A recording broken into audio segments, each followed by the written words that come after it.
Bart Torvik's updated rankings are live, and the top 10 has a few surprises, including a very notable team who is not there, the defending back-to-back national champions.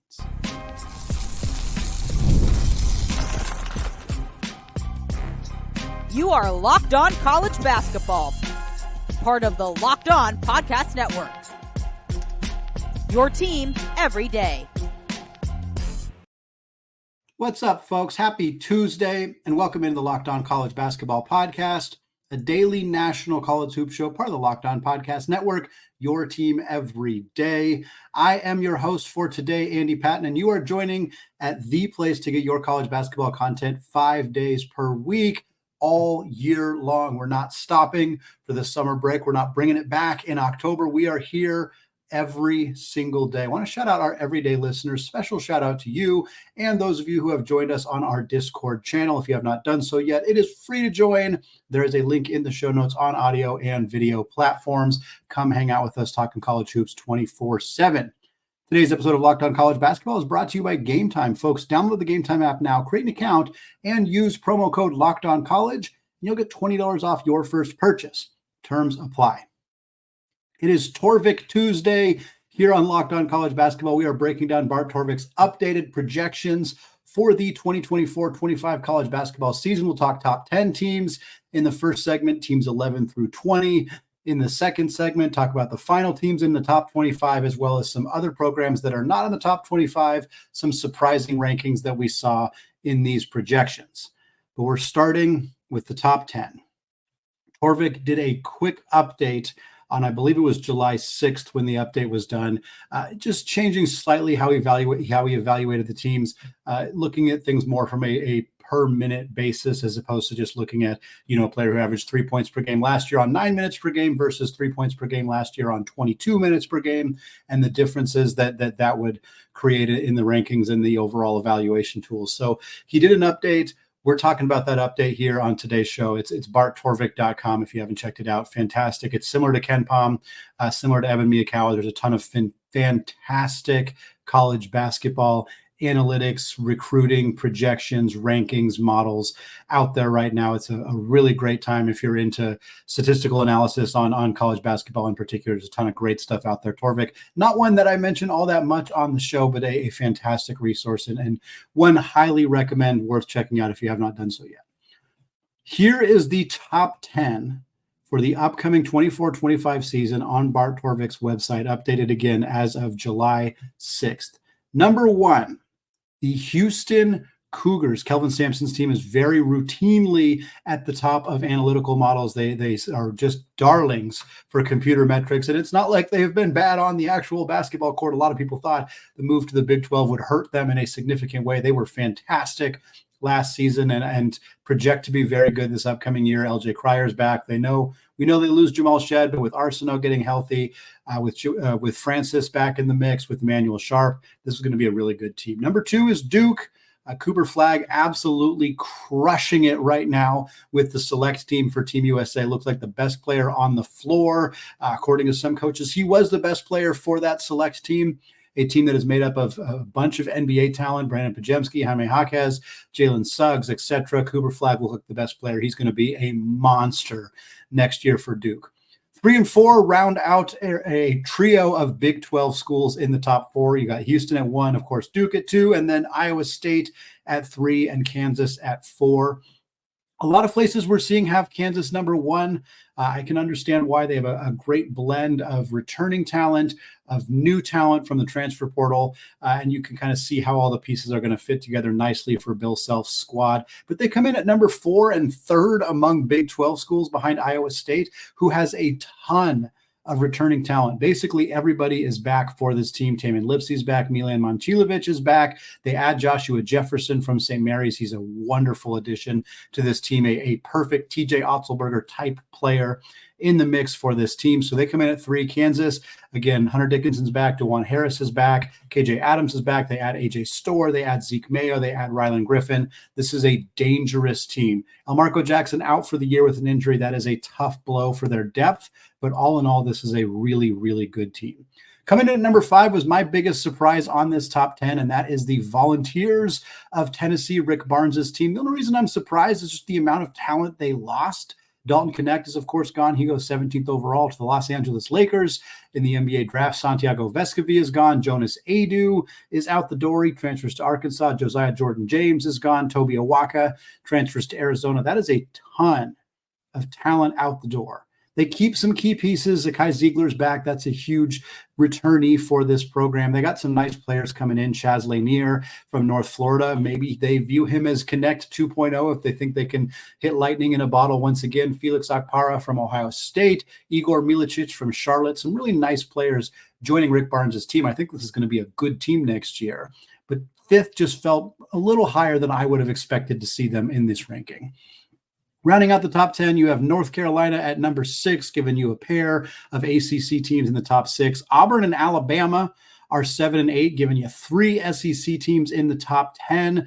The Tigers obviously bring back Janai Broom. That's a huge returnee for them to have some other key pieces back in the mix for Bruce Pearl's team. Meanwhile, Alabama gets Mark Sears back. They get Grant Nelson back. They keep a ton of other really talented players in the mix for that Crimson Tide team. Have a nice recruiting class coming in as well. Gonzaga's at number 9. They have the 5th most percentage of returnees in the entire country for college basketball. Nemhard is back. 4 of their 5 starters are back. Graham Ike, Ryan Nemhard, Nolan Hickman, Ben Gregg are all back in the mix. They had Michael Ajayi from Pepperdine. It's going to be a very quality season once again for Mark Few and the Bulldogs. And at number 10, Mark Few's old assistant coach, Tommy Lloyd, and the Arizona Wildcats. That gives you 4 teams from the Big 12 in the top 10. 3 of them are in the top 4, and then Arizona rounds you out at 10. 3 of the top 10 from the SEC. That would, of course, be Tennessee at 5, Auburn at 7, Bama at 8. 2 from the ACC, Duke and North Carolina. Who else would it be from the ACC? And then 1, of course, from the WCC in Gonzaga. We'll talk a little bit more about the UConn of it all, but there are no teams in the top 10 from the Big East. There are no teams in the top 10 from the Big 10. What does it mean? Is it symbolic of anything? Is it symbolic of potentially the amount of NIL money coursing through the SEC is allowing them to potentially jump up on some of these other conferences? Is the Big East going to have a potential down year? Are we concerned about the overall strength of the conference without any top 10 teams according to these projections? Is it just a coincidence? We're going to talk a little bit more about that, specifically the lack of UConn being in the top 10, because that is far and away the most notable snub, if you want to call a computer systems rankings a snub, that we see on this list. We're going to talk about where Danny Hurley's team slotted into these rankings, what it means for them heading into a potential three-peat season, all that coming up in just a second. But first, I want to tell you all about today's sponsor, Game Time. Folks, going to MLB games or even minor league baseball games in the summer, one of my favorite all-time things. The game itself, the food, everything that is part of the baseball experience. And I'm excited to make a bunch of new memories this summer at the ballpark. And thankfully, I don't have to sweat high-priced, last-minute tickets because Game Time is an authorized ticket marketplace of Major League Baseball, which makes getting tickets even faster and easier. And in fact, prices on the Game Time app, they actually go down the closer it gets to first pitch. So with killer last-minute deals, all-in prices, views from your seat, and their lowest price guarantee, Game Time takes the guesswork out of buying tickets. And if you're somebody who worries about buying tickets from a third-party source and whether they're going to be legit or not, with Game Time's ticket coverage, your purchase is covered by the most flexible customer service policy in the entire ticketing industry. Personally, I love having that peace of mind. So take the guesswork out of buying tickets with Game Time. Download the Game Time app now, create an account, and use code LOCKEDONCollege for $20 off your first purchase. Again, create an account, redeem code LOCKEDONCollege for $20 off. Terms apply. Download the Game Time app today. Last minute tickets, lowest price, guaranteed. All right, folks, segment 2, still Andy Patton, still here on the Locked On College Basketball Podcast, and we're still going through the updated projections at Bart Torvik's website for the 2024-25 college basketball season. We talked about Torvik's updated top 10, which included 4 Big 12 schools, 3 SEC schools, 2 from the ACC, and 1 from the WCC in Gonzaga. I want to talk now about the next 10 in Torvik's rankings. Here we go. Number 11. for Bart Torvik is Texas, newcomer to the SEC. Rodney Terry's team bringing in some significant transfer portal talent from on Mark, Jordan Pope joining the mix. This is an exciting team who should compete right away in the SEC. Number 12, this is where we finally see Danny Hurley's team, the UConn Huskies, 12th. It's not like 12 is bad.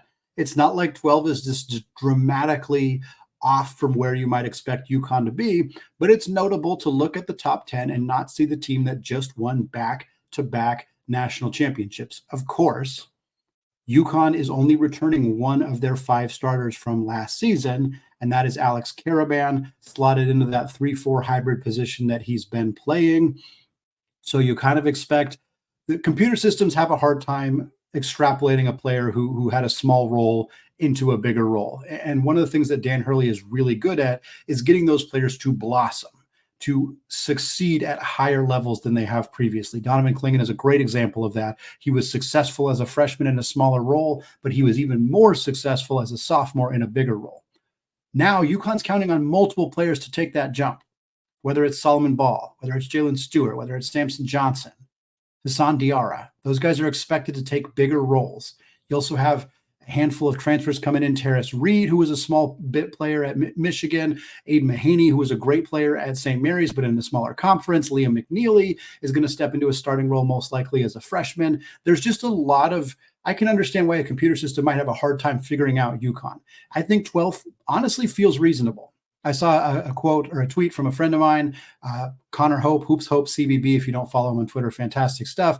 He said that he believes Torvik's ranking for UConn at 12 is totally reasonable and that they'll probably outperform it. And he said both these things can be true.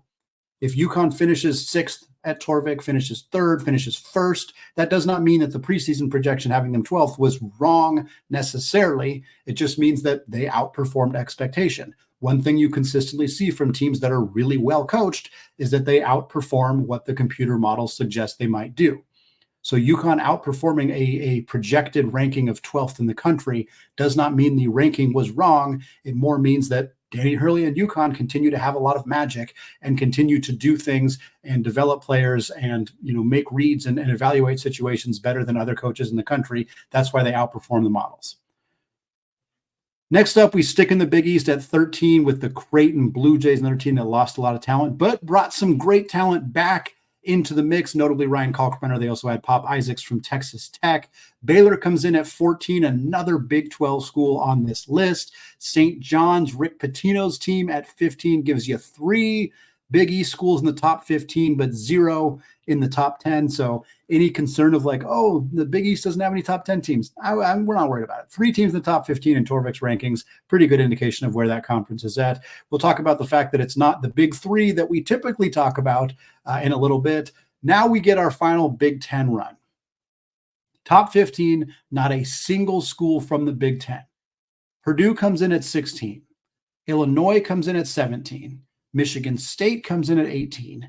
And Rutgers comes in at 19. You now have 4 Big 10 teams in the top 20, but none of them in the top 15. The Big 10 is going to be fascinating this year. Purdue doesn't have Zach Edey. Illinois loses Terrence Shannon and Coleman Hawkins. Michigan State underperformed last season.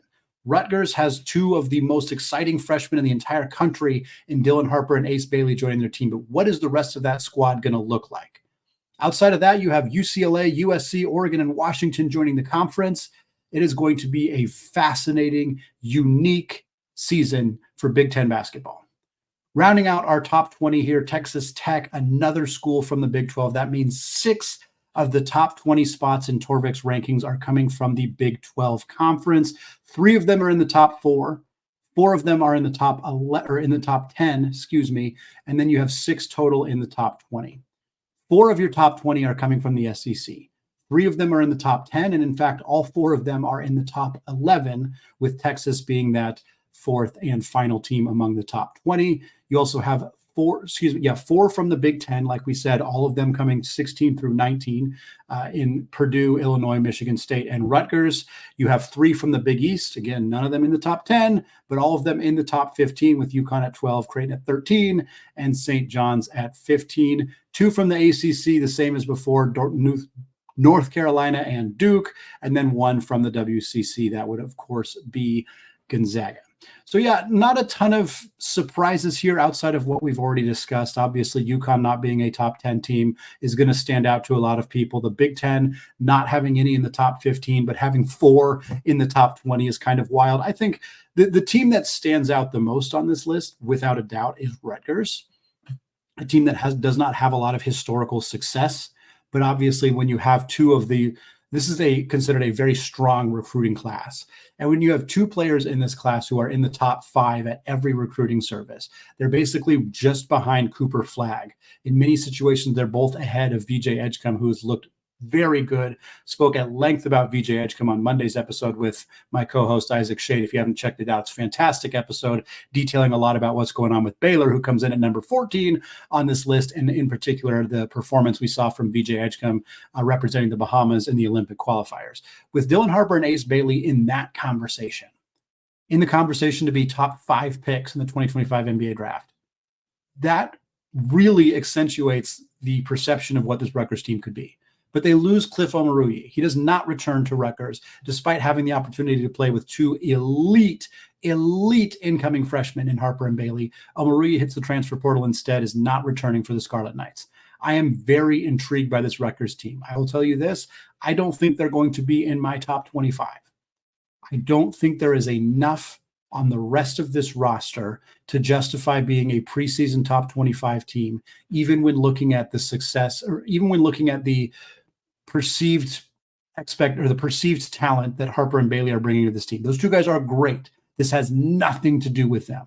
I think they could be as good as advertised. I think they could be better than advertised. And I'm still not sure that merits Rutgers being a top 25 team. Having said that, would be awesome to see Rutgers in the big dance. Would be awesome to see them put together a 20-plus win season, finish in the top 5 in the Big Ten. I think that's a reasonable expectation for them, at least top 8 in the new look Big Ten with the new teams coming in and getting themselves a 6, 7, 8 seed somewhere in there. Hopefully they can avoid that 8, 9 so we can see a couple more games of Dylan Harper and Ace Bailey. Of course, it'd be pretty fun to see them upset a 1 seed as well. So Rutgers is the team that stands out to me the most on this list. I'll mention St. John's as well, a team that obviously missed the NCAA tournament last year, somewhat controversially. A lot of people thought that they should have gotten one of the automatic bids. They should have gotten one of the at-large bids for Rick Pitino's team. They added Kadari Richmond in the transfer portal, Devin Smith from Utah in the transfer portal, a really fantastic guard room for this team. Those 2 guys, RJ Lewis comes back. I'm really fascinated by Pitino's team because Richmond and Devin Smith are guys who have succeeded primarily with the basketball in their hands. They both can't have the ball in their hands, so who's going to be more off the ball? Who's going to adjust to a different role in Pitino's offense? And then the lack of 3-point shooting for those guys. They're both really talented players, but that is not an area that either of them are super successful. Smith had a good percentage last year, but it was a fairly low volume. Is this St. John's team going to be able to effectively space the floor with Richmond and Smith taking up a ton of minutes and playing a ton with the ball in their hands? Because those guys want to drive to the basket. They want to draw contact. They want to get to the free throw line. It's a heck of a lot easier to do that when the rest of the team is out at the 3-point line. But if teams don't feel like they have to defend out there, they can pack the paint a little bit more. That's going to make life a little bit more difficult for those guards. So I think 15 is probably a little high for St. John's just in terms of where I think I'll have them, but I wouldn't be surprised at all if Pitino's team is consistently a top 20 team in this upcoming season and no doubt cements themselves in the NCAA tournament after missing it narrowly last season.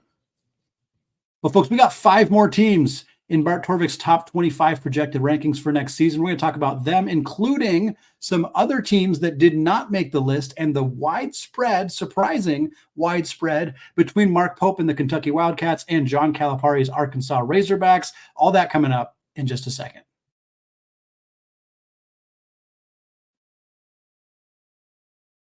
All right, folks, segment 3, still Andy Patton, still Locked On College Basketball Podcast, still talking Bart Torvik's updated projections for the 24-25 college basketball season. We talked about the top 20, top 10 in segment 1, 11 through 20 in segment 2.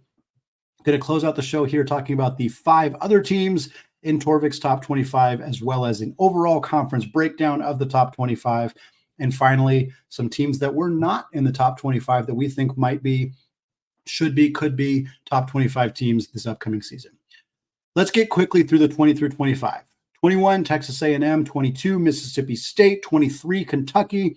You got 3 straight SEC schools right there. Kentucky, we're going to talk plenty about them being a top 25 team here. 24 is a Big Ten school in UCLA, one of the first teams we've seen changing conferences, the second actually outside of Texas, who's moving into the SEC. UCLA moving into the Big Ten this season. Very disappointing last year under Mick Cronin, but they return a lot of key talent. They bring in a bunch of transfers. This is a team that could be very exciting next season. And rounding out the top 25, giving us 4 schools from the Big East, Shaka Smart and the Marquette Golden Eagles, a team that is traditionally listed in the top 3 for the Big East. When you talk about the Big East, you talk about UConn, Creighton, and Marquette. And this time, the 3 teams for the top 3 teams, for the Big East were UConn, Creighton, and St. John's, with Marquette coming in at number 4. So conference breakdown. Here's what we got. 7 from the SEC.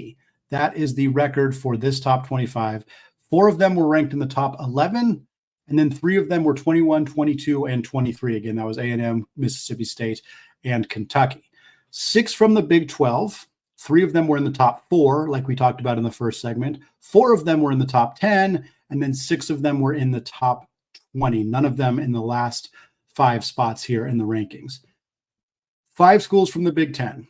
We talked about the run of them in the second segment, 16, 17, 18, and 19, all Big 10 schools. UCLA rounds out the top 5 for the Big 10, coming in at number 24. 4 schools from the Big East, like we talked about, none of them in the top 10, but you have UConn, Creighton, and St. John's all in the top 15. Marquette sneaking into the top 25 at number 25.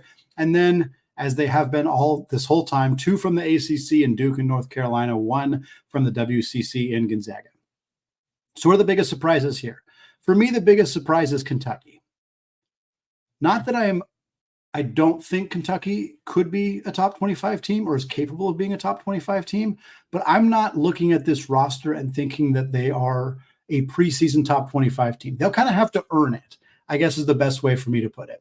I don't see a lot of star power on this Kentucky roster, and I think the depth is great, and I think the talent is good, and I think the fit with Mark Pope's style is good. But there's not star power.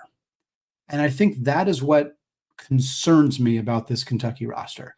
Getting Jackson Robinson as the final piece was a huge coup for Mark Pope and the Wildcats. I think they really needed that. But Jackson Robinson, he's spent a lot of time in college basketball, and he's not really a star. I mean, last year he was a 6th man for BYU, one of the good teams in the Big 12, but not one of the best teams in the Big 12. He spent some time in the SEC prior to his time at BYU, and he was far from a star. That doesn't mean he's not capable of being a star. That doesn't mean his fit with Mark Pope doesn't help him become a star. But if that's who you're relying on to be your star player, I'm not sure that's a top 25 team. Maybe you think your star player is Andrew Carr or Brandon Garrison, 2 really talented players who were key contributors for teams last year that didn't make the NCAA tournament. I would argue that neither Carr or Garrison were the best player on their team last year. Again, teams that didn't make the big dance. Certainly Andrew Carr was not the best player for Wake Forest. That would belong to Hunter Salas. Kirk Kriisa is a great point guard. He's had a lot of success in college basketball, been on some really good Arizona teams, was really good last year at West Virginia, a team that didn't even sniff the NCAA tournament.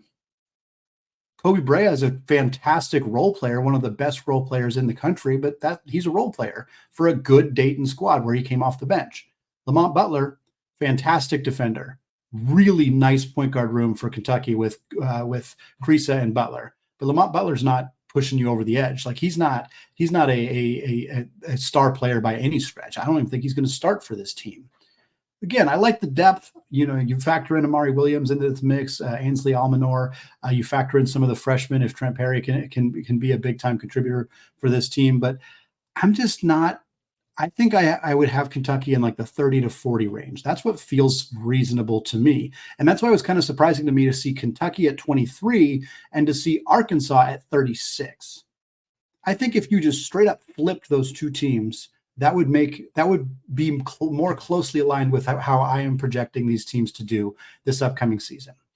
Arkansas is is similar to Kentucky, a little bit harder to pin down just with so many newcomers. The only returner to that team is Trevin Brazil, but they have Jonas Adu from Tennessee. They have Zvonimir Ivisic, one of 3 Kentucky transfers, joining the team alongside Adu Thiero and DJ Wagner. They have the freshmen coming in who were also Kentucky commits as well, Boogie Flan, Carter Knox. You have John L. Davis joining the team, perhaps the best transfer in the entire transfer portal cycle this last time around. I really like this roster for John Calipari in Arkansas. There's not a ton of depth, and you are expecting a big jump for somebody like Ivisic or DJ Wagner. They're going to need to play well for this team to be able to kind of take that jump and be in those conversations. But a starting lineup that includes, I would assume, Adu at the 5, Brazil at the 4, Thiero at the 3, John L. Davis and DJ Wagner, with Fland and Knox coming off the bench, with Ivisic coming off the bench. I had a lot of upside there. If I had to pick between Arkansas and Kentucky getting into and staying in the top 25 next season, I think Arkansas is more likely to do it. I think Kentucky's in a better situation long-term with Mark Pope as the head coach. I think this is going to work out really well for them. And I like the roster additions they made. I think it was a good offseason, all things considered, but I'm not ready to crown this a top 25 team just yet. A couple other things that stand out to me, sticking in the SEC, Florida felt pretty low to me. They came in at 35. I think I'll have Florida in my top 25 most likely. They keep Walter Clayton. They keep Will Richard. Micah Handlogton, I know he's injured, and I think that's a big factor for them is not having him back in the mix. But they keep Alex Condon, who was really good as a freshman last season as a backup big man. They had Elijah Martin from FAU. Fantastic addition for them in the transfer portal. Sam Alexis from Chattanooga is excellent. Ruben Chinyelu comes over from Washington State, kind of helps replace Handlogton in the short term for this team. Todd Golden is very good at developing guards. I like the guard play here on this roster. I think this is a team that's going to be sneaky good, compete for a top 5 spot in the SEC, and I think they're going to spend a lot of time this next year in the top 25. Kansas State, another team that stands out. We've talked about them a handful of times on the podcast. We had a big episode dedicated solely to Kansas State a few weeks ago. They come in at number 30. I don't think that feels off, but I think they'll probably be in my top 25. Coleman Hawkins, Achor, Ugana Nyenso, Doug McDaniel, Brendan Howson. That's a very legitimate starting 5, and they're all players acquired in the transfer portal. There's some fit situations that I think are going to be interesting in that lineup. I think you'd be playing Hawkins at the 3. That's a little bit out of his typical comfort zone, but I like this roster for Jerome Tang a lot, and I think they're going to end up being a top 25 team. And then another team that kind of stood out to me just in terms of where they were last year and how far they are down on this projection system is San Diego State out of the Mountain West. They're all the way down at 76. I don't think San Diego State's a non-top 75 team. But they did lose a ton of talent. Lamont Butler's gone. He's at Kentucky. Micah Parrish is gone. He's at Ohio State. Elijah Saunders is gone at Virginia. Jaden Ledee is in the NBA. Darion Trammell graduates. That's a ton of players lost. And they have some good players coming in, some transfers, some quality additions. I think they're going to be better than outside the top 75. The interesting thing is the spread for them in terms of adjusted offensive and adjusted defensive efficiency using Torvik's data is wide. They're the 149th projected offense in terms of efficiency. That is very bad. But they are the 14th projected defensive team. We know Brian Dutcher's teams love to play defense. They're tough, they're physical, they're hard-nosed. This team is going to have to be significantly better than 149th in offensive efficiency if they want to win or even compete in the Mountain West this upcoming season. Definitely a team to keep an eye on for this upcoming year. It's going to wrap it up for me today here on the Locked On College Basketball Podcast. Folks, thank you so much for making this show your first listen or your first watch of the day. Isaac will be back with Leaf on Wednesday's show, and on Thursday he'll be back as well, and then him and I will be together for Friday's episode as well, keeping you up to date on the transfer portal, recruiting, everything going on in the college basketball landscape. Thanks again for listening, folks, and until next time, as always, peace out.